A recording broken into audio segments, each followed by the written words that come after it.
4 तरीके हैं जिंदगी गुजारने के। हम बीच में थोड़ा सा इस टॉपिक से हट के एक आगे बात सामने। एक है अपनी जीवन निर्वाह करने के लिए जीविका उपार्जन करने के 4 ही माध्यम हो सकते हैं जो मेरा अनुभव है। पहला, आप पढ़ लिख कर बहुत अच्छे से बहुत अच्छी तरह से मेहनत करके पढ़ लिख कर आप कोई अच्छी सी जॉब ले लें जिससे आपकी जीविका उपार्जन हो जाएगी। अगर आपने नहीं पढ़ा तब आप बिजनेस करेंगे, व्यापार करेंगे, ठीक है, तब आप जीविका उपार्जन कर सकते हैं। ये दूसरा काम ये आप नहीं करेंगे तो तीसरा काम होगा मजदूरी का, भीख मांगने का। जिंदा तो रहना है, तो नहीं है कि मर जाइए, मौत तो निश्चित है। और चौथा काम होता है जीविका उपार्जन का चोरी चमारी डकैती राह जगह। अब ये आपको तय करना है कि 4 में आप कौन चुनेंगे, क्योंकि आपके मम्मी पापा, आपके माता पिता आपको अच्छे से अच्छी पढ़ाई हो इस वजह से आपको स्कूल भेजते। वो चाहते तो आपको अपने साथ खेतों में काम करवाने ले जा सकते थे, वो चाहते तो आपको अपने साथ मजदूरी करवाने ले जा सकते थे, वो चाहते तो सुबह उठ के आपको कहते कि जाइए फावड़ा लेकर आप खेत में वो पानी पटा कर आइए। लेकिन वो आपके मम्मी पापा ने, आपके माता पिता ने ऐसा कुछ नहीं किया। आपको कहाँ भेजा? कहाँ? विद्यालय भेजा पढ़ने के लिए।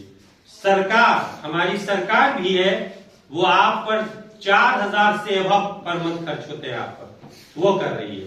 अच्छे से अच्छे सरकारी टीचर आपको उन्होंने दिया, आपको पोशाक देते हैं, आपको स्कॉलरशिप देते हैं, आपको साइकिल देते हैं, इतनी अच्छी बिल्डिंग देते हैं, ये पंखे, ये सारी सुविधाएं आपको किसके लिए दिया? किसके लिए दिया सरकार ने? आपके पढ़ने के लिए। उसके बावजूद आप नहीं पढ़ोगे तो किसका नुकसान? किसका नुकसान होगा? तो किसको धोखा देना होगा अगर नहीं पढ़ोगे तो? माता पिता को नहीं, खुद को आप धोखा दोगे। माता पिता तो बेचारे आपको यहाँ भेज ही रहे हैं। अब आप देखिए कि आप अगर अच्छे बच्चे हैं तो आप चोरी चमारी डकैती नहीं करेंगे, नहीं करेंगे ना। तो एक ऑप्शन खत्म आपका। कितने ऑप्शन बचे अब आपके? तीसरा भी आप ये मजदूरी भी तो लास्ट स्टेज की चीज है ना, ये भी खत्म। बचते हैं ये 2 ऑप्शन। पहला, अब तीसरा ऑप्शन जो है वो उस बच्चों के लिए है, उन लोगों के लिए जो पढ़ने में फेलियर हो गए, तब कहीं जाके जॉब करेंगे या बिजनेस करेंगे, व्यापार करेंगे, कहीं पे पेटिया में, हाट में, किसी दुकान में। लेकिन पहला जो सबसे इंपॉर्टेंट ऑप्शन है वो क्या है? और ये पढ़ने की समय सीमा कब की होगी? मतलब जब आपके पास जिस समय में जो उम्र है आपका, आप चाहकर भी 30 साल के बाद हम 9th नहीं कर पाएंगे, 40 साल के बाद जाकर आप 10th नहीं करेंगे। 9th और 10th करने की या 6 से लेकर 10th तक पढ़ने की उम्र 10 से लेकर 15 साल के ही बीच में है ना।